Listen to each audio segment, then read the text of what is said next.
Record হচ্ছে। আচ্ছা, তো এটাকে শেয়ার দেখতে পাচ্ছ? আচ্ছা, আপনারা কি দেখতে পাচ্ছেন স্ক্রিনে কোনো লেখা আছে দেখতে পাচ্ছেন? জি স্যার, দেখতে পাচ্ছি। আচ্ছা, এটা বলেন তো, এটা কত নম্বর কোশ্চেন থেকে নেওয়া বলেন তো?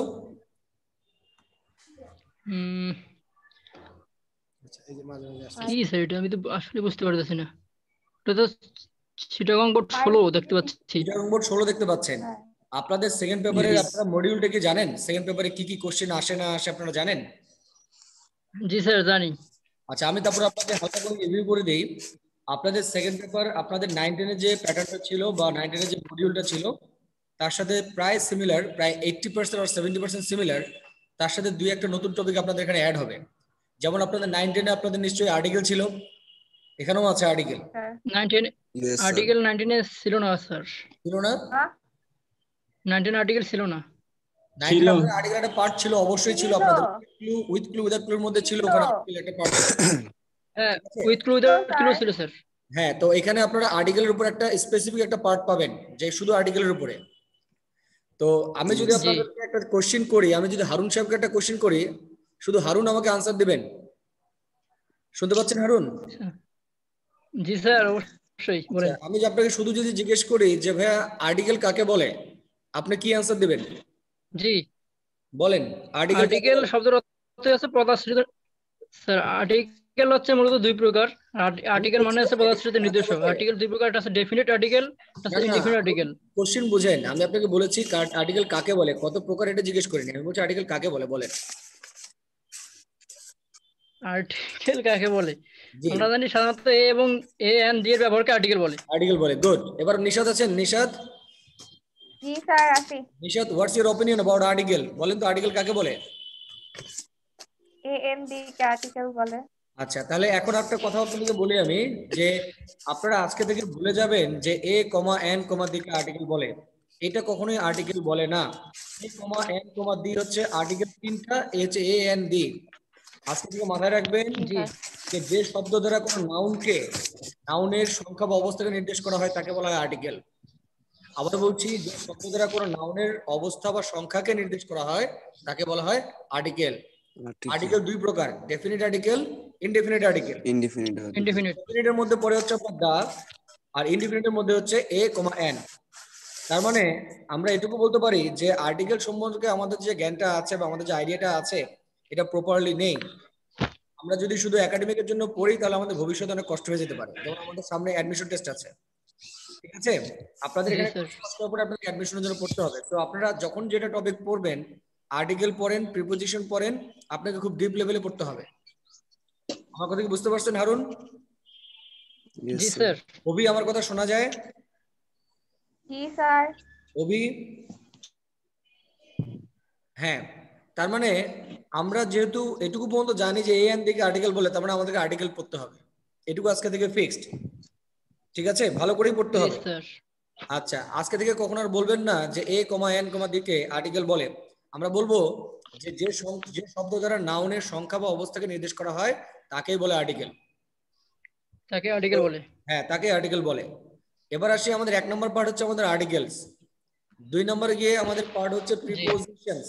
দুই নম্বরে আমাদের পার্ট হচ্ছে প্রিপোজিশন, ঠিক আছে? জি এই দুই নম্বর পার্টে থাকছে প্রিপোজিশন। এই প্রিপোজিশন আমরা কিভাবে পড়বো সেটা একটু আপনাকে বলি। যে আমরা এতদিন পড়ছি প্রিপোজিশন, আমাদের যে ঘরের মধ্যে উপরে থাকলে আপ, নিচে থাকলে ডাউন, ঠিক আছে, অন, এভাবে প্রিপোজিশন এবার হবে না। আপনাদেরকে এবার অ্যাপ্রোপ্রিয়েট প্রিপোজিশন মুখস্থ করতে হবে। ঠিক আছে, অ্যাপ্রোপ্রিয়েট প্রিপোজিশন অনেক কিছু জানতে হবে। ওকে, যেমন আপনাদের একটা সেন্টেন্স বলি। আচ্ছা স্যার, লেখা যাবে না একটু জায়গায়, একটা ওয়ার্ড আপনারা একটু ওয়েট করেন, আমি আপনাদের একটা সেন্টেন্স দিচ্ছি। দেন নতুন ফাইল একটা।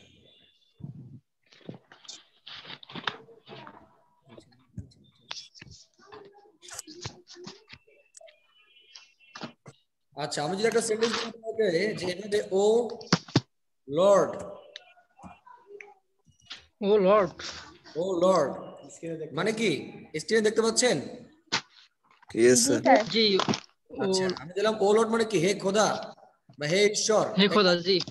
আচ্ছা, তারপর আমি দিলাম A B I D E, abide dash dash me. তাহলে এখন আপনারা একটু বলবেন কাইন্ডলি এখানে শূন্যস্থানে কি বসতে পারে? বাই হবে sir, by abide of. By হবে। তাহলে হারুন সাহেব কি বসবে এখানে? Abide by sir. এখানে বসবে বাই। তারপর বলেন নিশাদ, বলেন কি বসতে পারে এখানে? বাই। বাই। তো এখন আপনাদের একটা কথা বলি, আপনারা কি সেন্টেন্সটা পড়ছেন নাকি শুধু অ্যাবাইড শুনে বাই মারে দিচ্ছেন? দেখেন তো এখানে কি বলা আছে, এ খোদা তুমি আমাকে মেনে চলো, নাউজুবিল্লাহ, এটা বলা যেতে পারে? না না এটা বলা যেতে পারে তুমি আমাকে মেনে চলো হারুন সাহেব? না স্যার। তার মানে আগে যা প্রিপোজিশন পড়ছেন তা দিয়ে হবে না। এখানে আপনাকে বলা যাবে না যে অ্যাবাইড বাই মি, আপনাকে বলতে হবে ও লর্ড অ্যাবাইড উইথ মি। এখানে হবে উইথ, মানে হচ্ছে আমার সঙ্গে থাকো। উইথ মি, জি। হে খোদা বা হে ঈশ্বর আমার সাথে থাকো, এটাকে বলা হয় কি অ্যাবাইড উইথ। তার মানে আপনাদের ওই ছোট চিন্তার জন্য যেন কোনো বড় ভুল ভ্রান্তি না হয়ে যায়, তো you have to be careful about using prepositions. আপনাকে যখন প্রিপোজিশন ইউজ করতে হবে কেয়ারফুল হতে হবে। তার মানে এটুকু আবার জানলাম যে প্রিপোজিশন আমরা যাহা জানি তাহা দিয়ে কাজ চলবে না, আর একটু ভালো করে জানতে হবে। নিশাদ বুঝতে পারছেন? জি স্যার। এটাকে সাদিয়া, সাদিয়া শোনা যায় কথা? আচ্ছা, প্রবলেম হলে বলবেন। তার মানে আমাদের 1 নম্বর পার্টে থাকলো আমাদের আর্টিকেলস, 2 নম্বর পার্টে থাকলো আমাদের কি প্রিপোজিশন। তাহলে এখন এইটা কথা আমি আপনাকে বলি যে আপনারা অন্যান্য গ্রামার ফাংশনের পাশাপাশি এই আর্টিকেল প্রিপোজিশন প্রত্যেকদিন একটা অথবা দুটো করে পড়তে থাকবেন। আপনারা কথা বুঝতে পারছেন? আপনাদের কাছে ম্যাটেরিয়াল আছে, আপনাদের কাছে বই আছে, তো আপনারা গ্রামার প্রিপোজিশন অন্যান্য ধরেন আপনি কানেক্টরস করছেন, আপনি মডিফায়ার করছেন, আপনি কমপ্লিটিং সেন্টেন্স করতেছেন, তার পাশাপাশি আপনি প্রিপোজিশন একটা করে আর আর্টিকেল একটা করে করতে থাকবেন। এইটার জন্য আপনাদের খুব বেশি জানার দরকার নেই, আপনাদের শুধু পড়লেই হবে। ওকে, আচ্ছা 3 নাম্বার কোশ্চেন থাকে কি বলেন? 3 নাম্বার কোশ্চেনে স্যার ফ্রেজ থাকে। Phrase, phrase or idiom and phrase. আচ্ছা, তাহলে হারুন সাহেব আমাকে কথা বললো এইমাত্র, আপনার কথা বলি। হারুন সাহেব বললো যে ইডিয়ম থাকে, আবার কি থাকে? ফ্রেজ থাকে। ফ্রেজ, হ্যাঁ, তাহলে ইডিয়ম ভার্সেস ফ্রেজ। এবার আমাকে তাহলে আপনারা বলেন একটু কাইন্ডলি যে ইডিয়ম কি আর ফ্রেজ কি, এর মধ্যে পার্থক্য কি বলেন? ফ্রেজ হলো স্যার শব্দগুচ্ছ। শব্দগুচ্ছ। আইডিয়ম মানে শব্দগুচ্ছ। ইডিয়ম মানে শব্দগুচ্ছ, ফ্রেজ মানে শব্দগুচ্ছ। কেমনে? না না স্যার, আইডিয়ম মানে হচ্ছে আপনার ধাঁধা, কি বলে ওটা কি বলে জানো? কি বলে? ফ্রেজ মানে হচ্ছে শব্দগুচ্ছ, আর আইডিয়ম মানে হচ্ছে বাগধারা স্যার। বাগধারা আর শব্দগুচ্ছের মধ্যে পার্থক্য? এটাও শব্দগুচ্ছ, ওটাও শব্দগুচ্ছ, এই দুইটার মধ্যে পার্থক্য কোথায়? জি জি, দুইটার মধ্যে পার্থক্য কোথায় বলেন? দুইটার মধ্যে পার্থক্য কোথায়? পার্থক্য তো অবশ্যই আছে। আইডিয়ম পার্থক্য অবশ্যই আছে, ওটা কোথায় তাহলে? তা আমাদের এই বেসিক কনসেপ্টগুলো জানতে হবে। আমরা যখন কোনো কিছু শিখবো আপনাকে অবশ্যই জিজ্ঞেস করতে হবে স্যার আমার এটা শেখার উদ্দেশ্যটা কি, বা এটা শিখে আমার লাভটা কি হবে, বা কেন শিখবো আমি, তাই না? জি জি। আপনার কাছে আপনারা নিশ্চয়ই ছোট থেকে অনেকবার শুনছেন ইডিয়ম নামে কিছু একটা আছে, ফ্রেজ নামে কিছু একটা আছে। তাহলে আজকে আমার কোশ্চেন আপনাদের কাছে যে ইডিয়ম আর ফ্রেজের মধ্যে পার্থক্য কি, বা জিনিসটা কি দুটার মধ্যে?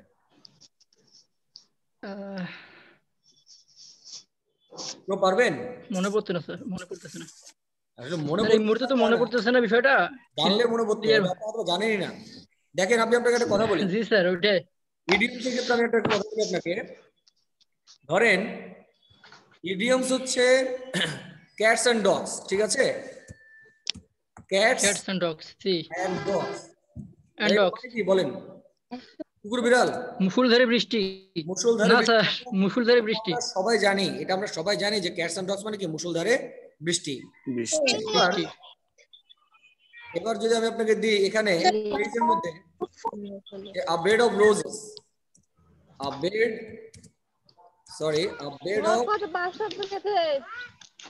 of roses। তাহলে এখন দেখেন a bed of roses মানে কি? পুষ্প সজ্জা, a bed of roses। তাহলে এখন দেখেন এগুলোর মধ্যে পার্থক্য হচ্ছে এটাই, এই ক্যাটস এন্ড ডগসও একটা শব্দগুচ্ছ, মানে অনেকগুলো শব্দ নিয়ে একটা গুচ্ছ, এই ফ্রেজটাও অনেকগুলো শব্দ নিয়ে একটা গুচ্ছ, তার মানে দুটাই শব্দগুচ্ছ। পার্থক্য এখানেই যদি এই ওয়ার্ড দ্বারা ভিন্ন মানে তৈরি হয় বা মিনিংটা যদি এই শব্দের আলাদা থাকে তাহলে সেটা হচ্ছে ইডিয়ম, আর এটার মিনিং যদি এটার সাথে একই রকম আমাদের ফ্রেজ। যেমন দেখেন আ বেড অফ রোজেস, ইংলিশও যা মিনিংও তা, পুষ্পসজ্জা। বাট ক্যাটস এন্ড ডগস আমি কি বলতে পারতেছি কুকুর বিড়াল? না। না স্যার। আমাকে কি বলতে হচ্ছে মুষলধারে বৃষ্টি। জি স্যার। বুঝতে পারছেন? তাহলে ক্যাটস এন্ড ডগস স্যার অন্য কিছু, তার মানে ইংলিশ যা থাকবে হুবহু যদি বাংলাটা তাই থাকে সেটা হচ্ছে আমাদের ফ্রেজ, আর বাংলাটা যদি একটু অন্যরকম থাকে সেটা হচ্ছে আমাদের ইডিয়াম। কথা বুঝতে পারছেন এবার? জি কথা বোঝা গেছে? জি স্যার। তাহলে এবার হারুন সাহেব বলেন কি বলছি, ইডিয়ামস আর ফ্রেজের মধ্যে পার্থক্যটা কি বলেন এবার? স্যার আইডিয়মস হচ্ছে মানে ওয়ার্ডের সাথে কোনো আইডিয়ম না বলে বলবেন ইডিয়ম। হ্যাঁ মানে ইডিয়ম হচ্ছে শব্দ থেকে কোনো মিল থাকবে না তার অর্থটা, আর ফ্রেজ হচ্ছে আপনার শব্দের সাথে মিল থাকবে আর কি। গুড, অর্থটা বোঝা গেছে কথাটা কি বলছি? জি আচ্ছা, তার মানে আমরা এটুকু জানলাম যে আমাদের 1 নম্বর কোশ্চেনে কি থাকে? আর্টিকেলস। দুই নম্বর কোশ্চেনে কি থাকে?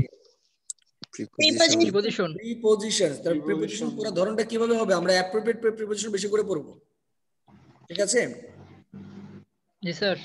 আচ্ছা, এখানে আপনি ছোট করে আপনাদেরকে আরেকটা কথা বলে রাখি, আপনি যদি এখন আপনাদের বাসার যে বইটা আছে বইয়ের মধ্যে দেখবেন অ্যাপ্রোপ্রিয়েট প্রিপজিশন একটা লিস্ট আছে না আপনাদের বইয়ে? জি স্যার আছে। হ্যাঁ, এটা কখনো পড়বেন না আপনারা। কেন স্যার? এটা পড়া যাবে না, কারণ এটা যদি আপনি পড়েন আলটিমেটলি আপনার আউটকাম 0 আসবে, কারণ এটা পড়লে মনে থাকে না। যেটা পড়লে মনে থাকে না সেটা পড়ার দরকারটা কি? বোর্ড ফলো করতে হবে। হ্যাঁ, আপনাকে যে কাজ করতে হবে আপনি বোর্ড কোশ্চেন গুলো সলভ করবেন এবং প্রত্যেকটা কোশ্চেন থেকে আপনি 2-1টা করে যেটা অ্যাপ্রোপ্রিয়েট প্রিপজিশন পাবেন ওই 2-1টা ওখান থেকে মুখস্থ করে ফেলবেন। আপনি যদি এখন লিস্ট করে এ বি সি ডি এভাবে মুখস্থ করেন তাহলে এভাবে কিন্তু আপনি একটা সময় আপনি স্পৃহা হারাই ফেলবেন, যে আপনার পড়ার যে একটা আগ্রহ ওটা হারাই ফেলবেন। খুব বোরিং একটা কাজ, বুঝতে পারছেন? জি স্যার। 3 নম্বর কোশ্চেন আমি কি বললাম? 3 নম্বর কোশ্চেনে কি থাকে? Using words or phrase. Idioms and phrase. Idiom থাকতেও পারে নাও থাকতে পারে, তবে ফ্রেজ আসবে। ফ্রেজ মানে কি? শব্দগুচ্ছ। যেমন আপনার as soon as একটা শব্দগুচ্ছ, as long as একটা শব্দগুচ্ছ। জি, would you mind একটা শব্দগুচ্ছ। let alone একটা শব্দগুচ্ছ। let alone বুঝতে পারছেন? ওকে, তাহলে 3 নম্বর কোশ্চেন আমাদের কি থাকে? আমাদের এই শব্দগুচ্ছ দিয়ে একটা শূন্যস্থান পূরণ করতে হয়, রাইট? বোঝা গেছে? আসেন আমরা একটা 3 নম্বর কোশ্চেন সলভ করে তো দেখা যায় পারা যায় কিনা, আমি দেখাচ্ছি আপনাদেরকে। আচ্ছা দেন। তো আপনারা দেখতে পাচ্ছেন এখানে 16 নম্বর একটা কোশ্চেন দেখতে পাচ্ছেন? জি স্যার। দেখতে স্যার একটু বড় করেন, বোল্ড করেন লেখাগুলো। ক্লিয়ার দেখা যাচ্ছে না। টুমরো দেখা যায় এখন? জি স্যার। আচ্ছা, সাফারিং ফ্রম, এখানে কিছু শব্দ আছে, যেমন প্রথমে বলছে হ্যাড বেটার, পেয়েছেন? জি জি। হ্যাড বেটার মানে কি বলতে পারবেন? জি স্যার পারবো। হ্যাড বেটার মানে হচ্ছে বরং ভালো। বরং ভালো। যেমন আমি যদি এখন আপনাকে একটা বাংলা সেন্স বলি যে এই করোনার কারণে আমাদের শিক্ষা প্রতিষ্ঠান বন্ধ আছে, 1 মাস 2 মাস 3 মাস বন্ধ আছে। আমাদের অথরিটি সিদ্ধান্ত নিল আমাদের বরং অনলাইনে ক্লাস শুরু করে দেওয়াই ভালো। একটা সেন্স আসলো কি? বরং ভালো। এই বরং ভালো ইংরেজি কি? Had better. We had better start our classes. সেন্সটা বুঝতে পারছেন? We had better start our classes. জি। এবার বলছে দেখেন let alone মানে কি? আমি আপনাকে বলি ভাবাই যায় না বা দূরের কথা। কিভাবে? দূরের কথা। আপনারা যারা অনলাইন ক্লাস করতেছেন, ঠিক আছে, আমি আপনাদেরকে বললাম দিন থেকে আপনারা ল্যাপটপ নিয়ে বসবেন। হুট করে সাদিয়া বলতেছে স্যার আমার তো মোবাইলই নাই, ল্যাপটপ তো দূরের কথা। বুঝতে পারছেন? হ্যাঁ, জি স্যার। আমি হারুন সাহেবকে বললাম যে হারুন সাহেব আমরা পিকনিক করব, আপনি আমাদেরকে 200 টাকা চাঁদা দিবেন। হারুন সাহেব বললো স্যার আমার তো যাওয়ার ভাড়াই নাই, 200 টাকা তো দূরের কথা। জি স্যার। তাহলে সেক্ষেত্রে কি হবে? Let alone. Let alone. আমি যদি বলি, এটা আপনাদের খুব কাজে লাগবে বন্ধু বান্ধবের ক্ষেত্রে বলার ক্ষেত্রে। বন্ধু বান্ধব যখন আপনার কাছে খাইতে যাবে, তখন আপনি বলবেন আমার কাছে তো 5 টাকাই নাই, 100 টাকা তো দূরের কথা। তাহলে আই ডোন্ট হ্যাভ 5 টাকা, লেট অ্যালোন 100, লেট অ্যালোন 100। 100। আচ্ছা, তাহলে আমাদের হ্যাড বেটার গেল, লেট অ্যালোন গেল। এবার আসি আমরা হ্যাভ টু।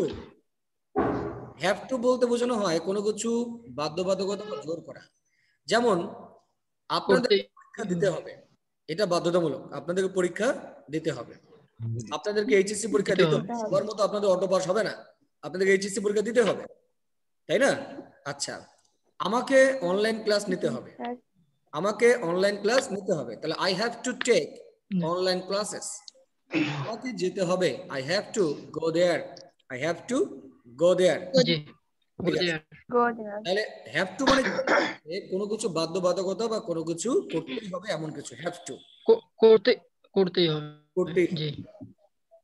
বেটা তো কিন্তু মাইন্ড দেয়ার নিয়ে খুব একটা রাজনীতি করার কিছু নেই, দেয়ার খুব সহজ একটা জিনিস, এটা নিয়ে রাজনীতি করার কিছু নেই, তাই না?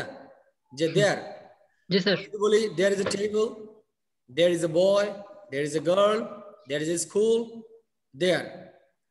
ওয়াজ বর্ন, পরে আসি ওয়াজ বর্ন। দেখেন যখন কোনো সেন্টেন্সে আপনি কারো নাম বা কারো জন্মসাল দেখবেন, তখন আপনি চোখ বন্ধ করে ওয়াজ দেখবেন, কারণ ওটা নিশ্চয়ই জি কথাই বলছে। কথা বুঝতে পারছেন? জি স্যার। ইয়েস।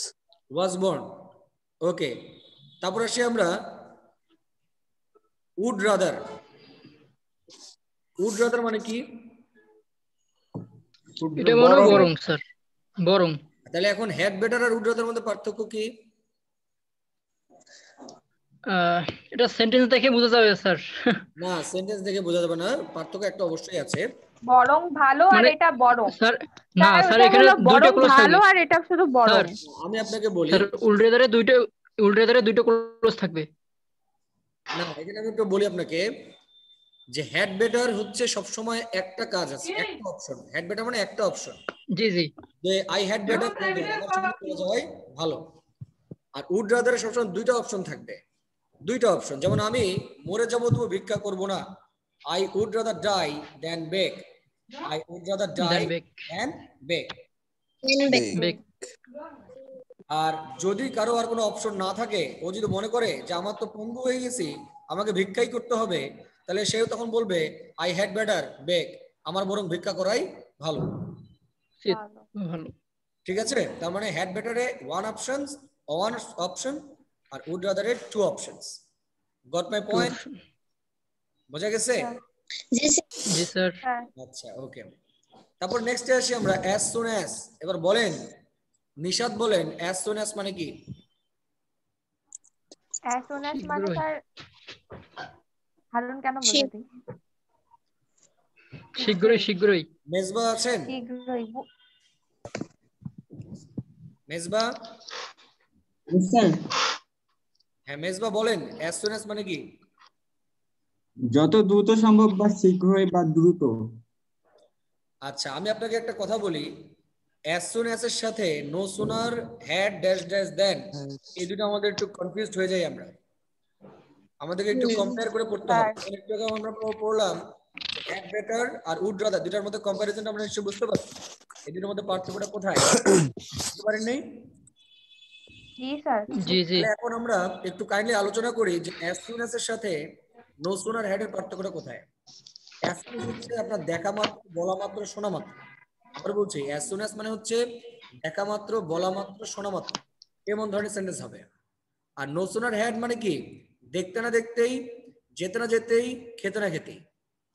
বাংলাটা বুঝতে পারছেন? অ্যাজ সুন অ্যাজ মানে দেখা মাত্র, বলা মাত্র, শোনা মাত্র। ইলেকট্রিসিটি